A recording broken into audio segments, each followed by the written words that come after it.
Il vient d'attraper notre chef du village.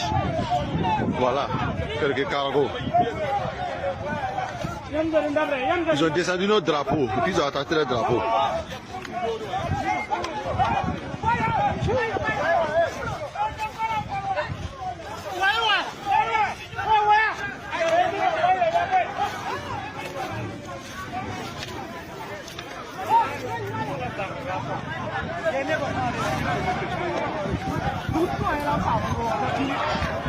J'aimerais souligner quelque chose que je n'arrive pas à comprendre. Dans les années 2018, 2019, 2020, il y a eu les corps habillés ivoiriens qui sont venus attaquer un village guinéen, faire descendre le drapeau guinéen et faire monter le drapeau ivoirien. Ça n'a pas plu aux Guinéens, c'est devenu des histoires. Jusqu'à il y a eu des gens qui sont morts, il y a des corps habillés qui sont tombés là-bas.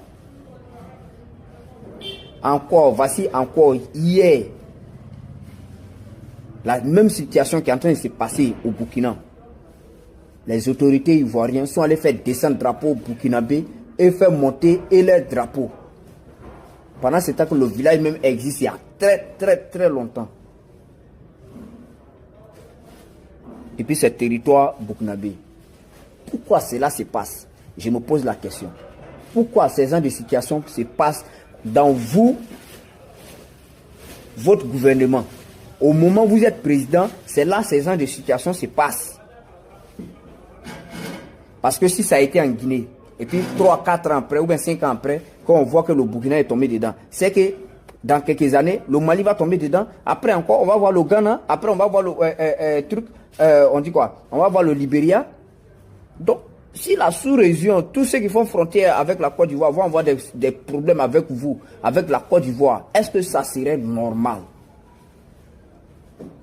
Est-ce que tous ceux qui vont faire l'alentour de Côte d'Ivoire, là, s'ils ont eu des problèmes avec la Côte d'Ivoire, est-ce que les Ivoiriens seront à l'aise dans les pays voisins? C'est la question que je me pose. Donc vous devez voir ces genres de situations là à ne pas que ça se répète. Parce que ce sont ces genres de situations qui envoient la guerre intimie. C'est ça qui envoie la guerre entre pays et pays. Prenez l'exemple sur Congo. Le Congo est en train de faire la guerre avec Rwanda, non? Ou bien Ouganda. Rwanda. Regardez la situation qui se passe là-bas. Donc c'est ça que vous voulez envoyer dans la sous-région ici? À nous on dit non. Hein. Moi personnellement je ne suis pas d'accord pour ça.